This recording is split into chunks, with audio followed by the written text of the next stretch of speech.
はい、こんにちは。ジビエ料理研究してます。チポーキラです。本日は登山飯ということで中華丼を作っていきます。今日はですね、中華丼事前に仕込みしていただいて、真空パックした状態で、山に持っていきまして、山では湯煎で温めるだけで食べれる感じの、中華丼を作っていきたいと思います。レトルト食品みたいな感じのニュアンスの中華丼ですね。今回、1点、普通の中華丼と違う点がこれですね。とろみをキサンタンガムっていう、発酵糖の一種なんですけど、これを使ってとろみつけていきます。普通、片栗粉で中華丼とろみつけると思うんですけども、片栗粉でつけてしまうと、一回ね、冷やした時に片栗粉って、とろみがね、なくなっちゃうんですよね。温めてもうまく、とろみが戻ってくれませんので、今回は、こういうね、温度変化に結構強いキサンタンガムっていうとろみとかをつけるやつがあるんですけど、これを使って作っていきます。僕もキャンプとかでね、事前に、あんかけ系を仕込んで持っていくときは、キサンタンガム使って作ります。こいつが、ちょっとね、加えるときに、めちゃくちゃダマになる。で、そういうね、加える時のポイントとかも説明していきますんで、ダマにならずに加えるポイントとかね、説明していきますんで、よかったら最後まで見てみてください。それではね、作っていきたいというふうに思います。ちなみに、こいつね、キサンタンガムはただの発酵糖なんで、健康被害とかはないので、バンバン使ってあげても大丈夫です。じゃあまず何から作っていこうかって感じなんですけど、野菜は後でカットして、肉は、衛生的に後でカットしたいので、とりあえず、中華丼の出汁作ってきます。出汁とか、今回の材料とかは全部説明欄に載せているので、そちらを最後見ていただいたらいいかなというふうに思うんですけども、一応説明します。まず、これ、椎茸の戻し汁ですね。椎茸が 7g に対して、水が 150g かな。入れて、冷蔵庫で8時間から12時間、6時間から12時間か。水出してる椎茸の戻し汁ですね。これをまずは入れていきます。この椎茸ね。椎茸は後で使うので、絞って入れてあげてください。この出汁もね。そこに、次水。水が、今、椎茸の戻し汁が126あると思うんですけど、これが300になるまで水を入れてあげます。水と、椎茸の戻し汁合計で合わせて300ですね。そこに次鶏ガラスープ加えていくんですけども、鶏ガラスープが今回、有機産のね、無添加調整のやつ。これですね。よくスーパーで見るやつです。これを 6g 入れていきます。次が醤油ですね。醤油が 35g 入ります。醤油が35。次オイスターソース。これもスーパーでよく売ってるやつです。今回オイスターソースが 12g ですね。次が塩が 0.3g ですね。で、塩 0.3g は測り取れないと思うんで、ほんのちょっとかな。こんなぐらい。このぐらいですね。次が砂糖ですね。砂糖がこれ 6g 入ります。と、次黒酢。黒酢ですね。なかったら普通の酢でも大丈夫です。これがほんのちょっとだけ入れます。2g。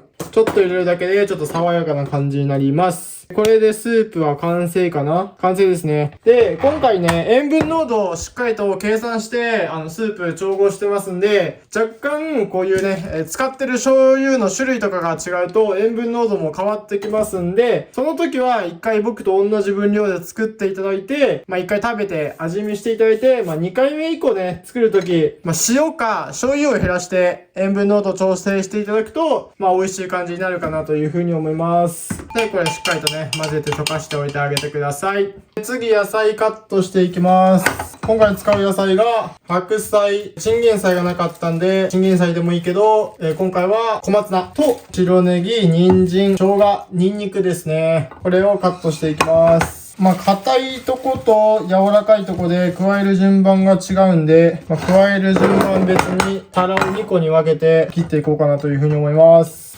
まず白菜かな。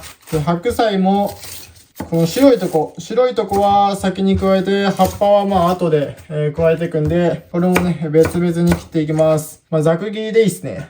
今回の大きさのざく切りにカットしておいてあげます。最初に入れるところはこっち。後で入れる方はこっちみたいな感じで、分けながらね、野菜カットしていきます。次が小松菜もしくはチンゲン菜ですね。これも、軸のとこと葉っぱのとこで加えるタイミングが違うんで、葉っぱはこっち、軸はこっち。大きさこんくらいね。これが白ネギね。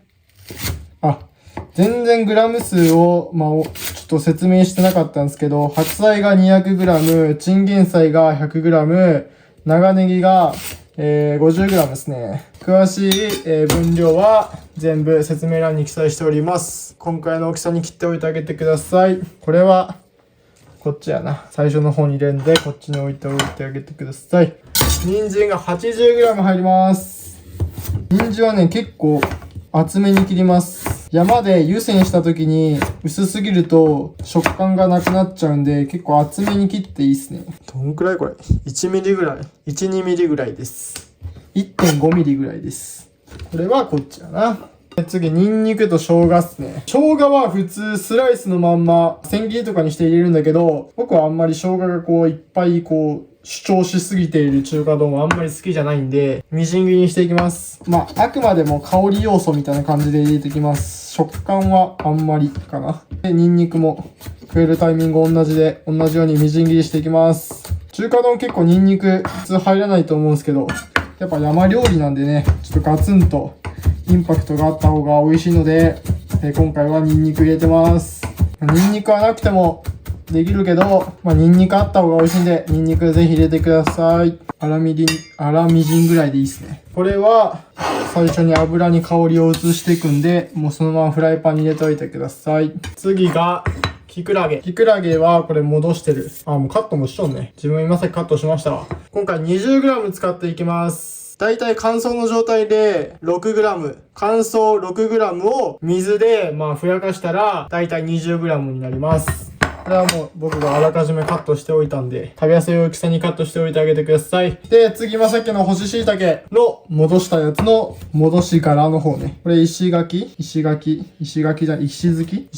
を取ってあげて、こいつもせっかくなんで入れていきます。乾燥椎茸の戻し汁ってめちゃくちゃうまいよね。これは食べやすい大きさに、味噌汁作る時ぐらいの大きさでいいです。キクラゲと入れるタイミング同じなんで、キクラゲと一緒に入れてあげてください。そしたらもうカットは終わりなんですよね。なんで、次肉カットしていこう。今回のしし肉ちゃんは12月19日に出たイノシシメス後ろ足ですね。今回の中華丼は意外と赤身が多い。あんまり油が乗ってない方が美味しいかな。油乗りすぎてると重たくなっちゃうと思うんで、乗っててもいいけど軽く乗ってるぐらいがいいかな。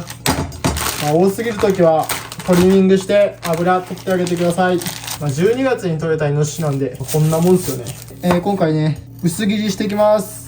で、半解凍の今状態ですね。しし肉とかジビエ、ブロック肉を薄切りするときのポイントは、半解凍の状態でやることです。だいたい僕の冷凍庫がだいたいマイナス24度まで冷えるんですけど、それの状態から、冷凍の状態から冷蔵庫に冷やして、冷蔵庫に移していただいて、だいたい6時間ぐらい経っている状態の半解凍が僕の中では一番薄切りにしやすいかなというふうに思います。さらにポイントがあって、冷蔵庫に入れていただいて、冷蔵庫なんで、外からどんどん溶けていくんですけど、その外は溶けてる、中は半解凍の状態になっちゃうんで、一回切る前に冷凍庫にまた戻しとくんですよね。1時間ぐらい。そしたら、中も半解凍、外も半解凍みたいな感じの状態になるんで、冷蔵庫から出して6時間ぐらい、立った状態プラス、そこからまた冷凍庫に一度戻していただいて、全体的に半解凍な感じにしてあげると結構切りやすいかなというふうに思います。びっくりこれ。めっちゃココ油乗ってんじゃん。やめてよ。いきなり油乗ってんじゃんこれ。あんまり今回のレシピ油乗ってるところは使いたくないんですよね。なんで、ちょっと油乗ってないところを薄切りにしていきます。で、しし肉 200g ですね。今回使っていきます。肉用のスライサー使うんでもこんな感じで綺麗に薄切りしてくれます。リンパ腺とかがあったらこの時に取り除いてあげてくださいね。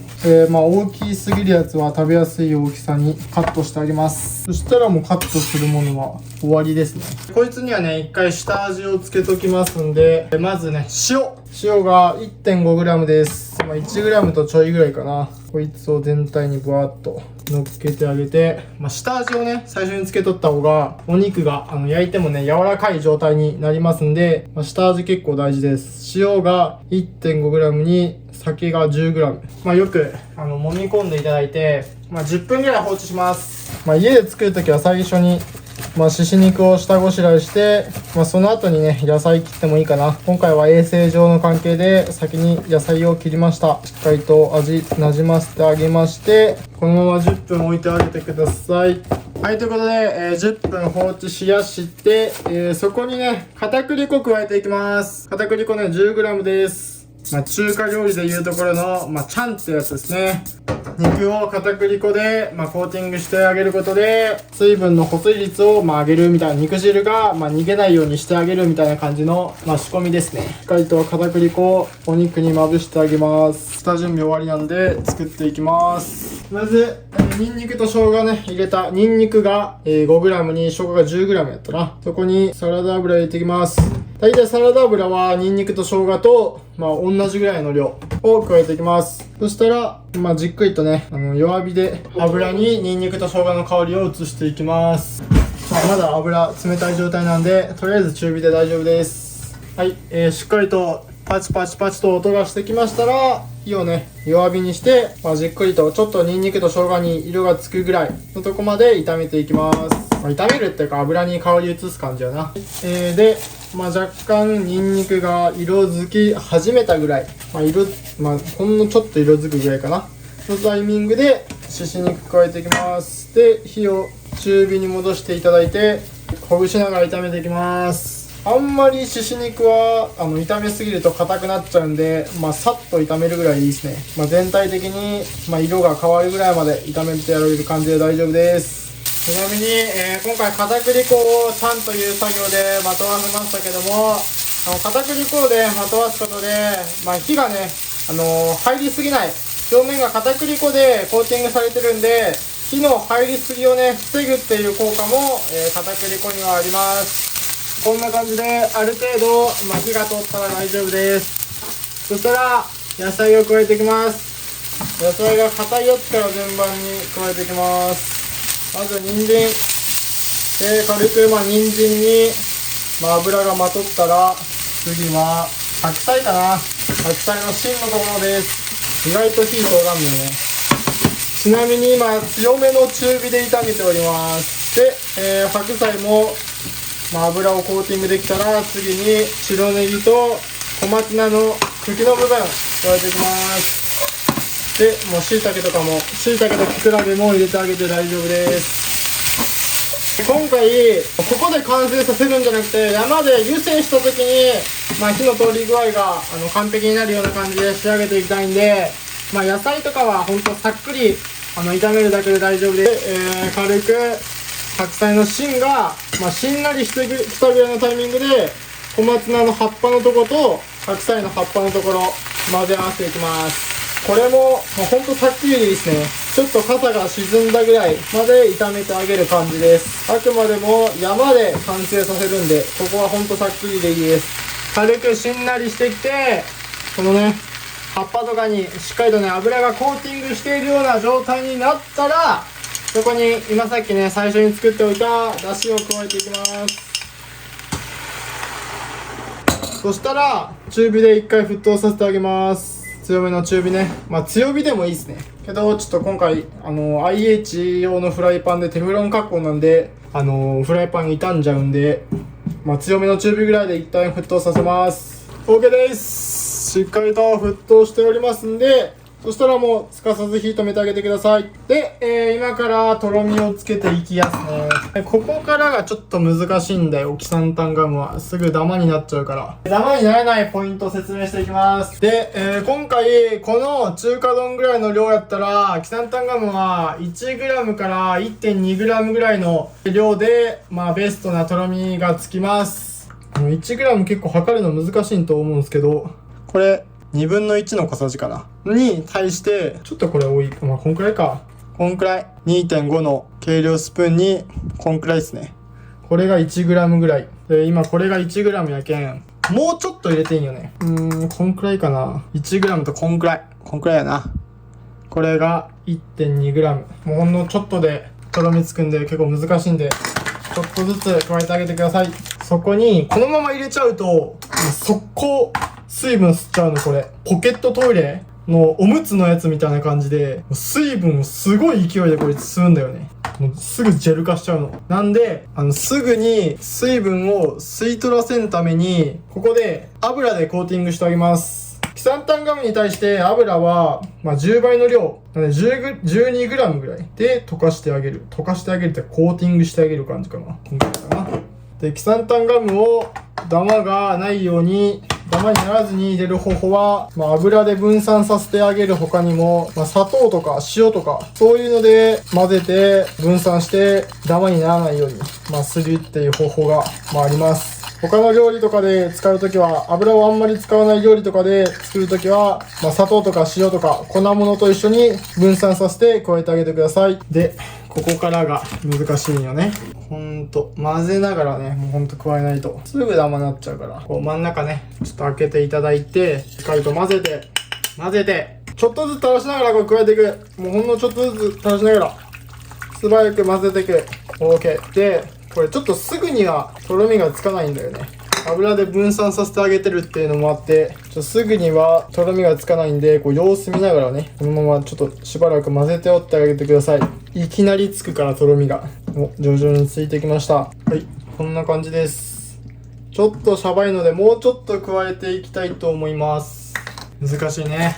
慣れてるから一発で決めると思ったんだけど、やっぱ難しいんですよね、キサンタンガムは。あとこんくらいにしようかね。はい、こんくらい加えます。これキサンタンガムさすがにスーパーでは売ってないと思うんで、 Amazon の購入リンクを貼っときますんで、説明欄のとこに貼っときますんで、そちらから買ってみてください。で、すでにごま油はちょっと 12g 使ってるんで、これ以上ごま油入れると香りがすごいことになっちゃうんで、追加で入れるときは普通の米油とかサラダ油とか香りのないやつで加えてあげます。やっぱちょっと油入れすぎたな。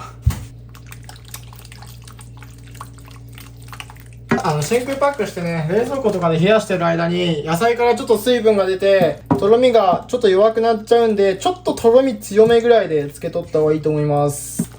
はい、いい感じですね。いい感じじゃないですか。はい、こんな感じです。キサンタンガムの特性で、混ぜてない時は結構粘度が強いんですよね。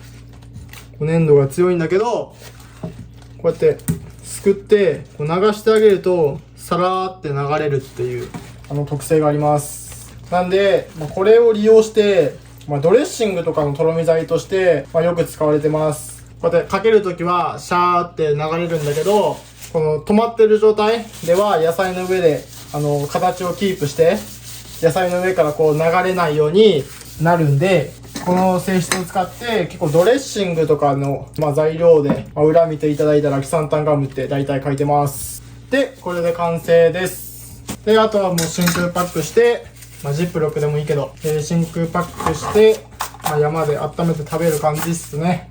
なるべく火が通り過ぎないでほしいんで、菌とかも繁殖しちゃうんで、なるべく熱い状態で真空パックしていただいて、氷水とか、冷水とかにつけて冷やしてあげてください。ジップロックとかを、使って真空にする人は、こんな感じでね、封を開けた状態で、水圧をね、使ったら空気が水圧で逃げてくれますんで、で、最後に封閉めて真空にするっていう感じでいいと思います。僕は、真空パックできる機械を持ってますんで、真空パックしていきたいと思います。まだ今熱い状態なんで、氷水とかで、しっかりと冷やしてあげて、冷蔵庫に入れて、山とかキャンプに持って行っていただいて、湯煎で温めて食べたらいいかなというふうに思います。ということで、これで完成ということにしたいと思います。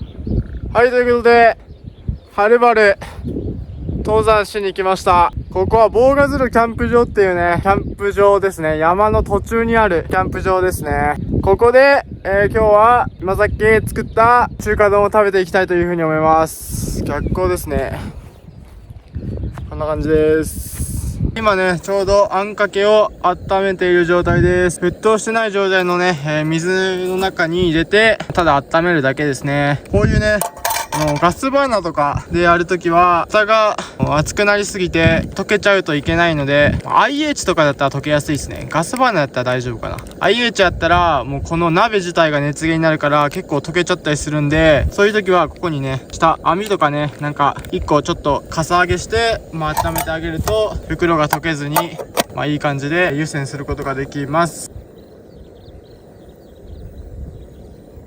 で、野菜が80度以上で、火が通っていきますんで、だいたい80度以下、近辺ぐらいでやっていただくと、そんなに火が通り過ぎずに加熱できるかなというふうに思います。ボコボコボコの沸騰状態だと一気に火が通っちゃうんで、そこは気をつけてください。ということで、温まったんで盛り付けていこうかな。ということで、今回のお米さん、大失敗ですね。なんでだ？見ろ、この大失敗お米。もう色が茶色いのよね。これ今回冷凍して持ってきたんですけど、チャット GPT が冷凍して持ってきたらいいよって言ったんで、冷凍して持ってきたんですけど、なんかすごい。そんなんべちゃべちゃしないんだけど、米の形をキープしてない。これも登山ならではですね。なんかアルファ赤米みたいな、なんか食感っす。ご飯は、250g ぐらいが1人前かな。今回、このあんかけ自体が、3人前ありますね。で、だいたい1人前が 250g ぐらいかな。う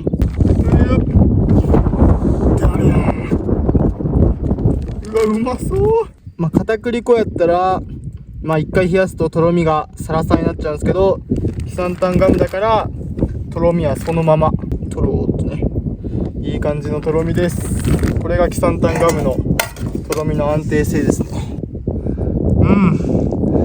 うまそう。登山客が近くに来た。なんか恥ずかしい。いただきます。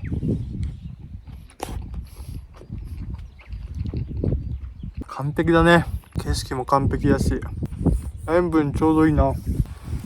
これやべえわ。で、この後、親子丼のね、作り方。この間電子レンジでやったけど、今回は、このキャンプバージョンということで、こっちのね、この親子丼鍋を使った親子丼の作り方を紹介していきたいということで、紹介していきますんで、一回ちょっと米をなんか悔しいんで炊き直そうかな。